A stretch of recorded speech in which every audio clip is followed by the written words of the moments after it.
Hey everybody, and welcome back. Today we're going to be taking a look at the Dynamic Tube plugin, which is one of Ableton's more interesting coloring effects. And it's a pretty simple plugin, so let's kind of jump right in and hear what it sounds like. So we'll start out with this drum loop. You can hear what it sounds like with it already applied. Let's start with it off and turn it on so you can really hear the difference, because it's somewhat subtle.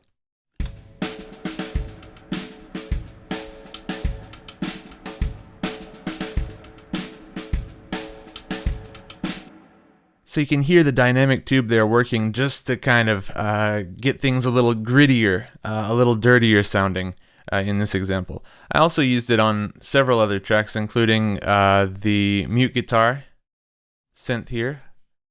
So let's try with it without, and we'll turn this off so we can hear it. And let's turn that off as well.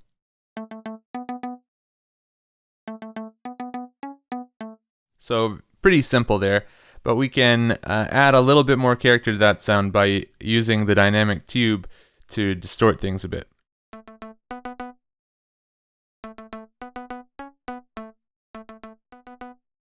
So you can hear that really changes the tone of the sound. It goes from kind of a Casio keyboard preset to something that's not too polished, but definitely better sounding than the original sound. And I use it on several other tracks. I use it on this E piano as well to make it a little grittier.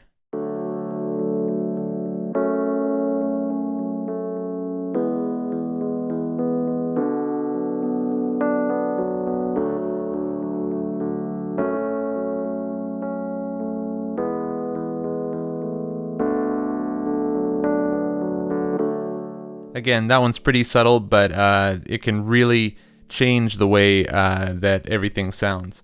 All right, so let's go ahead and take a look at it. I've got over here on the conga track the default plugin. When you drag it in, it looks like this, and we've got just a few parameters. First, we've got our dry and wet. We know what that does. It controls the unprocessed signal and the processed signal and what the balance is between those, so you can do that great parallel processing. We'll leave it at 100%. We've also got the output level, so we can control what the output is. So maybe if you're distorting it pretty rough, you might want to bring it down. Or if you're distorting it in another way and it's gotten a bit quiet, you might want to bring it up. Then you've got the main controls down here. You've got drive. Drive controls the input signal for the tube. This doesn't have too much effect on the envelope follower, though. So you can kind of think of the drive as how much dirt you want in the sound, how much grit you want to bring out. All right, so let's go ahead and play around with the drive a little bit, see how it changes.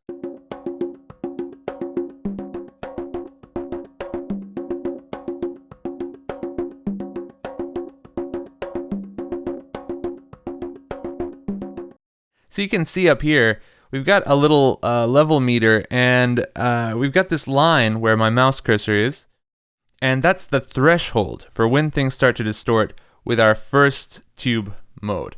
And that brings us to the tube modes. We've got A, B, and C. In the info view, we can see that A, B, and C are all different types of tubes. A does not produce distortion if bias is low. Bias is this parameter. We'll be talking about it in a second. But kicks in suddenly, creating bright harmonics. C, over here, C is very poor tube amp, which always produces distortion, so for very, very gritty, dirty, ugly sounds. And then B lies somewhere in between the two, so it's kind of the middle ground.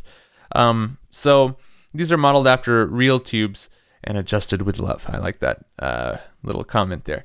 But anyway, let's stick with A for right now. We'll leave the drive all the way up so you can really hear the effect. Next, we've got the tone.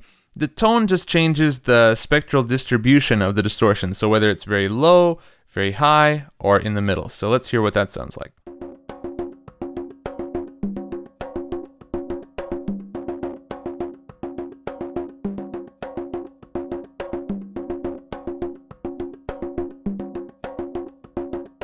So you can hear the tone kind of changes where along the frequency spectrum the distortion is focused.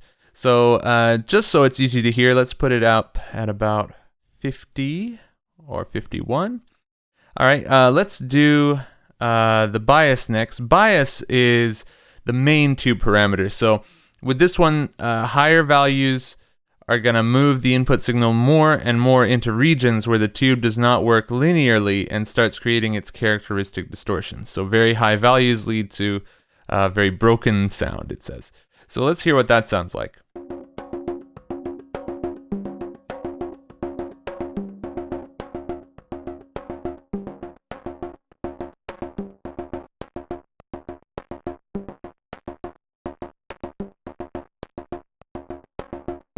So you can hear, if you get pretty high up, you get into kind of those 9-inch nails year zero type distortions and things like that.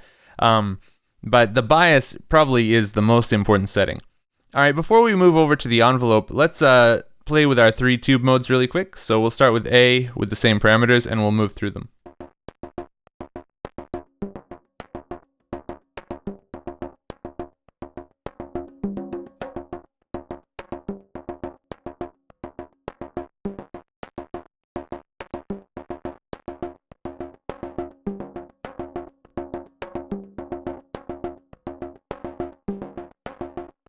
So you can hear the difference between each one. A is probably doing the most work, whereas B and C can be used a bit more subtly.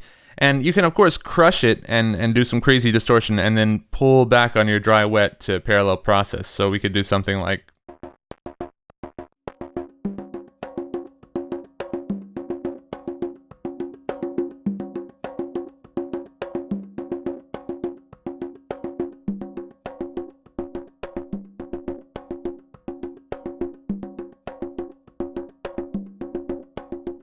And you can get just that subtle distortion instead of a full-on blasting of the sound.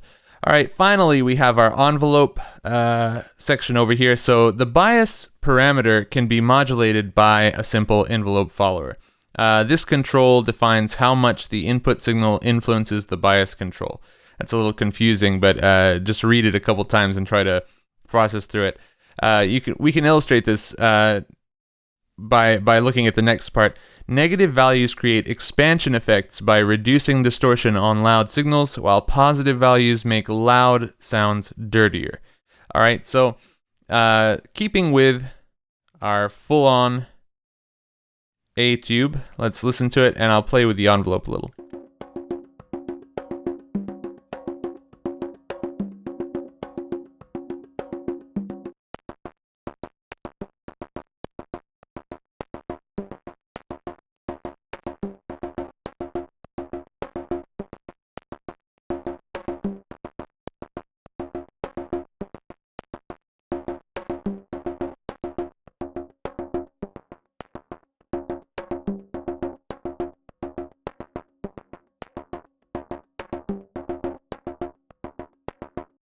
So you can hear there, really bias and envelope are going to work together because let's turn it all the way up and play with bias.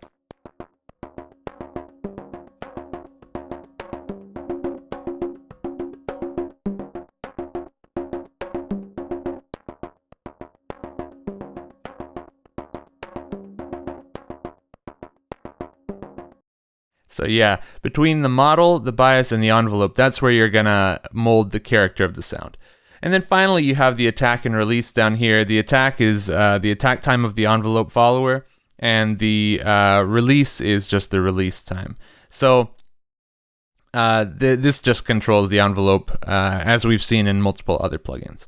So that's the basic idea. And really quick, I thought I'd run through the 6 presets that are included with Live 9. So you can hear what they sound like. All right.